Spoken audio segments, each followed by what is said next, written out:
Hello and welcome to the UNews Weekly. It's the end of yet another weekend. We have all the latest stories from the UN in Uzbekistan right in this episode. This is the episode 25 and we'll be your host today. I'm Bobur Komilov. And Nigina Mirbabayeva. Welcome to the show. Coming to you in this program, preparing the community for disasters. Several documentaries, cartoons, brochures and mobile applications were distributed by the UNDP project to show people what to do in case of an earthquake. Equipping individuals with safe construction practices. In collaboration with expert architects, 2 practical guidelines on seismic safe construction were developed and published for individual constructors. Providing humanitarian aid, a simulation exercise on earthquake response preparedness was organized during International Disaster Risk Reduction Day to improve the capacity of newly formed Disaster Preparedness and Response Group. How is disaster risk reduction achieved in Uzbekistan? Nurtayev Bakhtiyor, the director of the Institute of Geology and Geophysics of the Academy of Sciences, joins UNews Weekly in the special guest section. It is really important to know how to act in case of an emergency, and that includes earthquakes. As part of the public awareness campaign, UNDP created and distributed various outreach materials in various forms which teach the basics of behavior during such disasters. To equip people with practical tips about how to get prepared to the earthquake and how to act during and the after earthquake, the project developed several outreach materials, documentary film about basic rules before, during and after an earthquake, cartoon film for kids in the rescue land, the special application for mobile phones which works in offline form and now is available at Android Market and Apple Store, brochures, basic do's and don'ts before, during and after an earthquake, and non-structural mitigation. All media and publication materials were disseminated during the observation of the International Day for Disaster Risk Reduction. This is the day to celebrate how people and communities are reducing their risk to disasters and raising awareness about the importance of the International Day for Disaster Risk Reduction.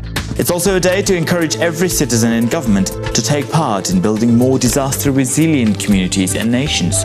All these efforts are part of UNDP's Raising Public Awareness campaign aimed at teaching the community the basics of disaster risk reduction and actions in cases of earthquakes. Earthquake is the thing which we can never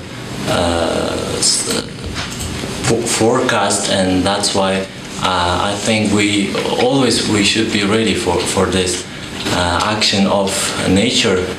And I think when it appears, the first thing we need to do is that we do not panic. We should not panic, because everything can be not so right when we panic, because we cannot control our feelings, and it will have not so good consequences. Mm-hmm. And as a journalist, I have another different mission, because journalists have their own responsibility, especially when there is natural disasters. They should help the public not to feel this panic very much, and we need to control the panic of public also. It is essential to teach individuals safe construction practices. And in order to do that, 2 practical guidelines created by expert architects were published by the UNDP and distributed to individual constructors. To achieve seismic safe construction practices, it is important to equip local masons and owners of individual houses with basic tips on earthquake-safe construction practices. In collaboration with expert architects, 2 practical guidelines on seismic safe construction were developed and published for individual constructors. The first practical guideline, called Can Your House Withstand the Earthquake?, provides details pertaining to how to evaluate and take practical steps to strengthen the existing house with minimal expenses. The second publication, called How to Build a Seismic Safe House, provides details related to hands-on guidelines on seismic safe construction practices. The publication comprises tips that homeowners can use to improve the structural integrity of their home while building it. Both of these practical guidelines are written in a simple language with minimal technical terminology, but with use of local construction language in Russian and Uzbek. The 16,000 copies of the practical guidelines have been disseminated through the mahallas, local community bodies, to individual house owners and local masons. The practical guidelines will complement the construction rules and regulations of Uzbekistan. Earthquakes are disasters that can lead to severe consequences and can cause many casualties. Thus, it is important to construct durable buildings which meet seismic safety regulations and are safe for people.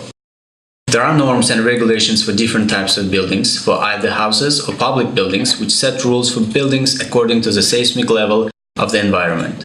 And if these norms are followed during construction, these buildings are seismic safe. However, in many cases, these rules are not followed and this can be dangerous for people. It is recommended that these houses are retrofitted since there are ways to make these houses safe. Most of the houses in our country are made from bricks, wooden frames and cement. These houses can withstand earthquakes of only 7 points. It is not recommended to build such houses in areas with seismicity of 8 points or higher. Wooden frame and adobe houses can withstand earthquakes up to 7 to 8 points. Every earthquake shows us what we need to do in the future to prepare the community, and we should learn from every incident to increase our disaster management skills. Humanitarian aid is so essential in cases of earthquakes, and to provide it, a new disaster preparedness and response group, which is part of UN Humanitarian Country Team, was established under the UN Resident Coordinator's Office, and our following story has more on that. In 2012, a new disaster preparedness and response group, which is a part of UN Humanitarian Country Team, was established under the RCO. The group has representation of all UN agencies, the National Red Crescent Society of Uzbekistan, and other humanitarian agencies working in Uzbekistan. To improve the capacity of the team, a simulation exercise on earthquake response preparedness was organized during International Disaster Risk Reduction Day for the group members in collaboration with the UN OCHA Regional Office, Almaty, which provided a wonderful opportunity to work out the practical mechanism of humanitarian aid to be provided to the government of Uzbekistan in case of the catastrophic event, which can lead to humanitarian crisis. Key members of the humanitarian community in Uzbekistan comprise of all UN agencies and non-governmental organizations working in this area, and representatives of the Ministry of Foreign Affairs and the Ministry of Emergency Situations of the Republic of Uzbekistan as observers participated in a major disaster simulation exercise to enhance disaster preparedness.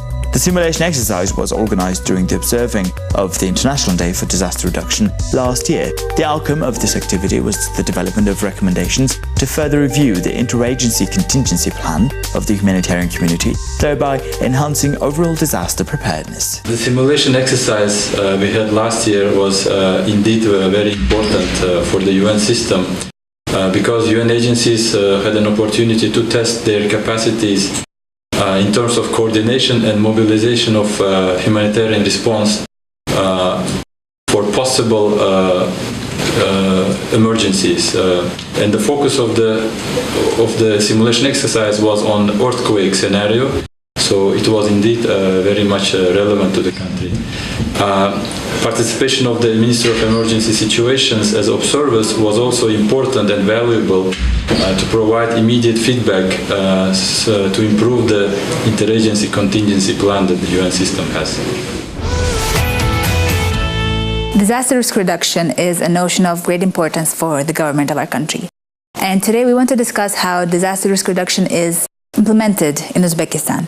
With us today we have Bakhtiyor Nurtayev, the director of the Institute of Geology and Geophysics under the Academy of Sciences. Welcome, Bakhtiyor. Thank you for joining us today. Thank you. So our first question for you is, as a national partner, what do you think of the impact that this project is going to have for earthquake risk mitigation in Tashkent? Disaster risk mitigation measures attracts a high attention of our government, in fact. And governmental decrees, resolutions obliging all authorities in the country, from the upper level up to lower level, to include the disaster reduction management in all developing plans.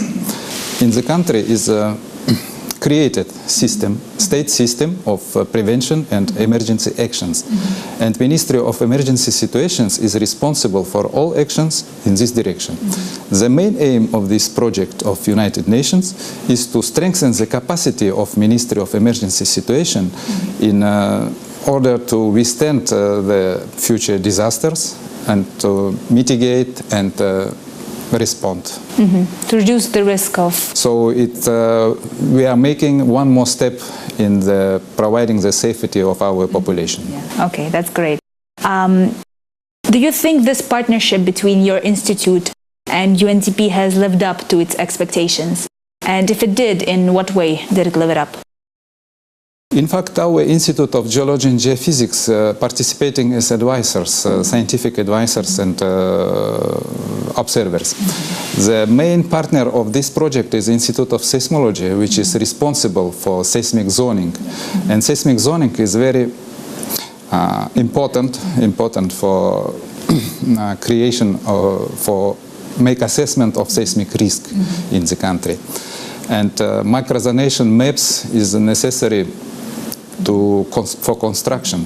And the last time this map provided in 1984, and usually this map is for 10-15 years created, because the situation may be changed, and soil properties may be changed due to increase of groundwater level and increasing the boundary of the city. And the project provided necessary modern equipment to Institute of Seismology to fulfill this implementation of reevaluate and make the microzonation. Okay. And are there any future plans or any specific goals that your project aims to achieve? Can you elaborate on them? In fact, disaster risk reduction, it needs continuous efforts, step by step. And it should be the coordination from national government up to local communities. And local communities should be aware about the hazard which they can have in the future. And without it, it's difficult to do something. The richest country cannot afford to provide the full safety for the people in natural disasters. And this project is make a contribution by training, information dissemination, and equipment provision. So increasing the awareness is a key issue in the mitigation of possible consequences of natural disasters. Can you share any success stories or any noteworthy achievements of the project? We can resist to natural disasters only if we know the probable impacts. And if we can reinforce our old buildings, because earthquake did not kill the people. It's unsafe buildings kill the people. So if all buildings will be constructed according to the building codes properly, maybe people will be safe. So project developed different manuals and guidelines how to evaluate the vulnerability of the building, how to strengthen it at low expense, and how to construct a new earthquake-resistant buildings. So it's one good achievement, I think, by training of local masons. And second one is creation of earthquake risk reduction facility in the Ministry of Emergency Situation. So it increased the awareness of authorities and local population for prevention to natural disasters. And third one, I think, from my point of view, it's provision of equipment to the rescue team of Tashkent city. It's modern equipment and also training which they have for increase their rescue possibilities. Okay. Thank you for sharing that. It was a pleasure to talk to you. Thank you very much. Thank you. With this, we'll bring this episode of UNews Weekly to a close, and as always, we look very much forward to receiving your feedback. To to this edition of the program. Make sure to visit our Facebook page at facebook.com/unique-kant. And to find out more about these and other stories of the week, don't forget to log on to our website, which is www.un.uz. For now, from me and the rest of the team, it's goodbye. See you.